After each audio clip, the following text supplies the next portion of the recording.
news reporter to Lollipop MTB, coming to you straight from a police station because I should be arrested for the amount of mistakes I made in this video.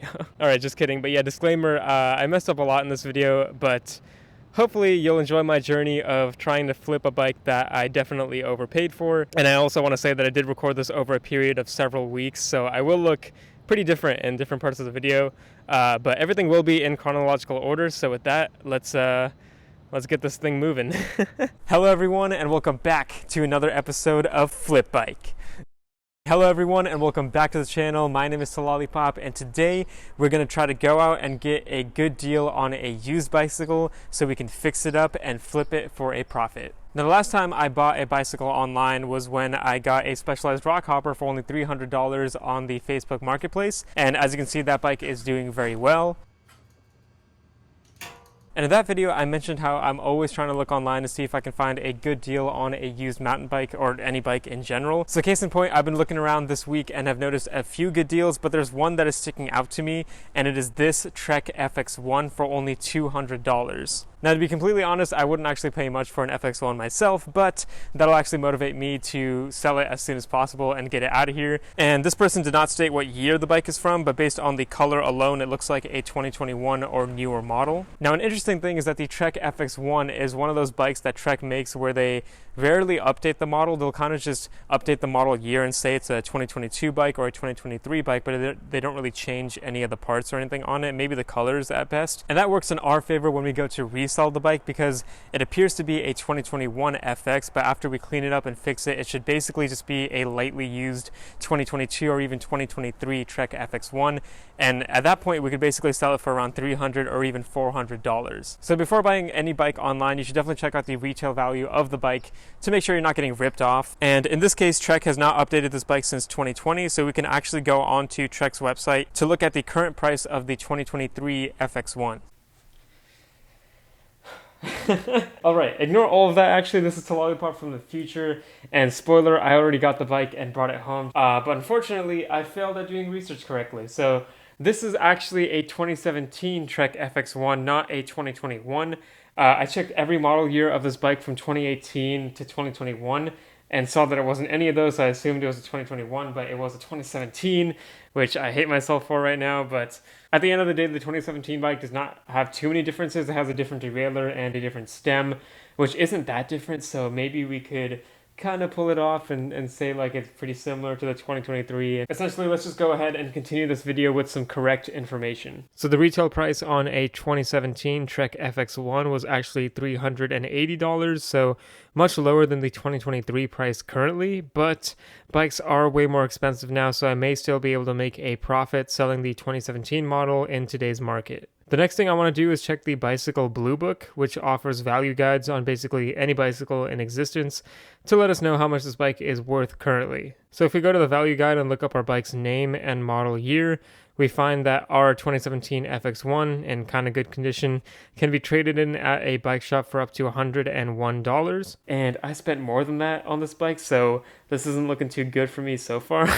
But it can be sold online yourself for up to $177. Now, this guide isn't always perfect, but looking back, this bike was actually overpriced at $200. And keep in mind that I did not actually know at this point that the bike was priced at this amount. I thought it was much more expensive, so I did not really offer that much lower of a price. But of course, before jumping right into this bike and buying it, we got to take a thorough look at all of the pictures and the description to make sure that there are no major issues with the bike that we are missing in these images. So let me kick it off back to past to Lollipop, and we'll just go from there. So reading the description here, the seller says it's in good condition, and the only issue is that the front brake is missing some parts. So let's take a look at these pictures now to see what's up. You can see that the front brake is not fully attached right here, and there is a big scratch on the Trek logo on the right side right there. The chain looks a little rusty for sure, and the bike overall looks like it's been parked outside for a while and been exposed to the elements. So based on that, I can see why this person lowered the price down, but like I mentioned in my previous video, I'm always going to try to get a better price. This bike has been listed for 2 weeks now, and has not been sold, so we're going to give it a shot and see if we can get the price further down. But first, I'm going to quickly express my interest in the bike and ask if it's still available, and I'll stop recording for now and see you guys again when the seller responds. Okay, we're back. So the seller responded saying that it's available, so I'm going to try and ask about the condition of the bike. I'll mention how the chain seems rusted and see what he says.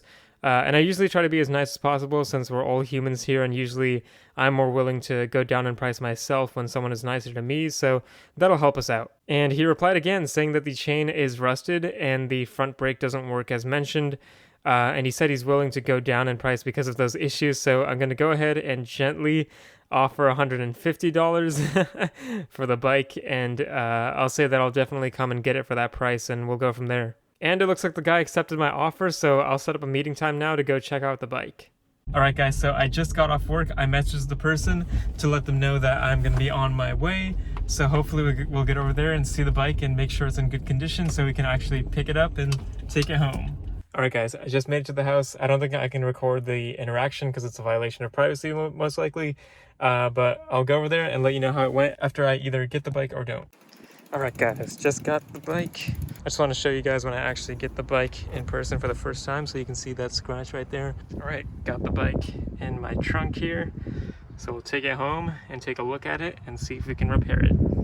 Okay, it is a new day and I'm currently driving to the Sacramento Bike Kitchen, which is a place that a lot of my coworkers at Trek actually volunteer at, and it's essentially a non-profit organization that helps people get back on their bikes or helps them fix their bikes up or get a new bike for a very, very cheap price. And I know that we'll definitely be able to find a nice little V-brake there for the FX. So I'm gonna go over there and check it out and see if we can find something good.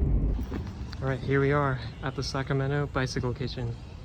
We got all sorts of handlebars, tires, wheels, full-on bikes.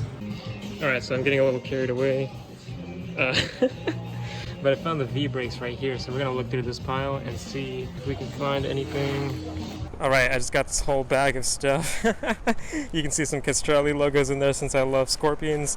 But I'll go inside the car and then we can show you what I got. Okay guys, we are back in my car. And I got a bunch of random stuff from Castrelli. I guess I probably shouldn't focus on all of that. Got like arm warmers and shoe covers and a bunch of random stuff that I don't really need, but it was hecka cheap. I only ended up paying about 30 bucks for all that stuff. So definitely check out the Bicycle Kitchen if you're ever in Sacramento. It's definitely a really cool place. Got a lot of fun stuff there. But the main thing I ended up getting, of course, was a V-brake. And luckily, my coworker at Trek was there with me today, so he was able to find me a nice new one here. So this is from the brand Sins, which I actually am not familiar with, but you can see $24.99. It's not the same brand that is currently on the FX, but we're just going to open it up, stick it on, and it'll look a little cooler, and it'll actually be new, so that's going to be a plus for sure. Okay guys, so here's the bike in all of its glory. Now at this point, I've already mentioned that this is indeed a 2017 Trek FX, so an older model than what I had originally anticipated, but in reality it really just needs a wash to get rid of the dust and cobwebs. Hi to all. What's up? Hi Bri. Nice Madone, dude. Oh, sorry to interrupt. No, don't worry, dude. I'll be in there in a second. Nice to see you. This is broken. That's broken? Yeah. Really? The stud comes out another 3/4 of an inch. I didn't even see that. This is broken. Okay, so after that unfortunate turn of events, luckily my coworker Bri, he's an amazing guy here at Trek Sacramento, knows so much about bikes, and as you can tell, he notified me that this fork will not fit that new brake on there because it's actually broken. So that's something I didn't see. Of course, there's another thing I didn't see on this bike, just like with the Specialized in the last video. I've done this several times off camera, and all the bikes I've worked with have been like basically damage free and all of that, but I just keep running into these issues with these videos, which probably makes them a little bit more interesting, so that's cool. But as I was saying, there's not too much else wrong with this bike. There's just a few scratches on the frame. I did test ride it and the shifting is great, despite the chain being extremely rusted there, as well as the rear cogs in the cassette. It actually shifts really smoothly. I'm not sure if I'm going to replace any of that stuff. I'll just try to clean it as best as possible because I don't really want to spend any more money on this bike, considering that I might need to get a new fork now. So let's go ahead and take it to the shop at Trek, clean it up, and maybe I can try to find a new fork today as well to throw on this bike and just finish it today. Okay everyone, so this is about a week later from that previous video of when I was recording the bike and realized that the fork was broken. I'm basically ready to start washing the bike, cleaning all of it, so I'll show that footage in a second. But I was at the shop today and somebody decided to donate an old suspension fork that is pretty cheap, but that'll still work for this bike. So they can't use it, but we definitely can, and hopefully we gave it our best shot. But this tube on the top of this one is not nearly as long as the one on the FX fork, so this will not work at all, unfortunately. All right, so I found the perfect fork to replace the one on the FX, so we're gonna go ahead. Okay, so that suspension fork idea didn't work out, but I will show some clips of me cleaning the bike up now. And as you can see, I washed the whole bike. I used bike wash to clean up the components and the wheels. Oh, here's another thing I didn't notice. A little bit of a bend in the spoke there. Probably caused by Irie. And then I put everything back together. All right, we just finished cleaning the bike and washing it with some bike wash. It's starting to look better, but let's go take it inside now. And then I decided to just make all of the minor adjustments to this bike, like the shifting adjustments, pumping up the tires, and I also took off the front fork just to inspect it more before fully replacing it. And at this point, I was getting ready to go back to the bicycle kitchen to find a new fork. But then I realized that the kitchen was closed that day and I actually wouldn't be able to go there for a couple of weeks due to me being out of town. So instead, I decided to see if I could find a V-brake fork adapter laying around. And I finally had a stroke of good luck and found one in our spare parts after a while of looking. It looked like this essentially, so you can just screw this into the actual fork itself since the threads were not damaged on the fork. I did have to file the fork down a little bit to make the lengths of both sides match up better, but unfortunately some of my good luck ran out because my camera died while I was recording this part, so I do not have any of the footage of me putting the brake back on, but I will show the finished product right now. Alright guys, here we are back home with the bike. As you can see, the front brake is fully installed on the front fork. When the fork was broken, this would not even fit on the fork at all. So now it's fully rigid on there, it's not moving, and it's still performing perfectly fine. It took a bit longer than I expected it to. Kind of my luck with these things. I'll try to be more careful next time, but it's definitely a good learning lesson. I mean, the chain is still rusted. It might look very similar to how it looked before, but I assure you it's a lot cleaner. There's not any of those cobwebs or anything. But as you can see in here, dead silent bike, which means everything's working very, very well. And you have the hub sound right there. So yeah, overall this project was pretty fun. I had a good time learning some lessons for sure. And now it was time to take pictures of my beautiful work of art. So I always love this part. I make sure that the bike has a good background and looks nice, and I get a lot of different angles so people can see all sides of the bike in good lighting and know exactly what they're buying. But now let's go ahead and list it. Alright, so I just finished making the listing. You can read my description here, and I definitely am mentioning that the front fork is damaged, but works perfectly fine. And I added pictures of the bike. I am purposely not going to say that it is a 2017 bike because then I'll likely get a lot of lowball offers.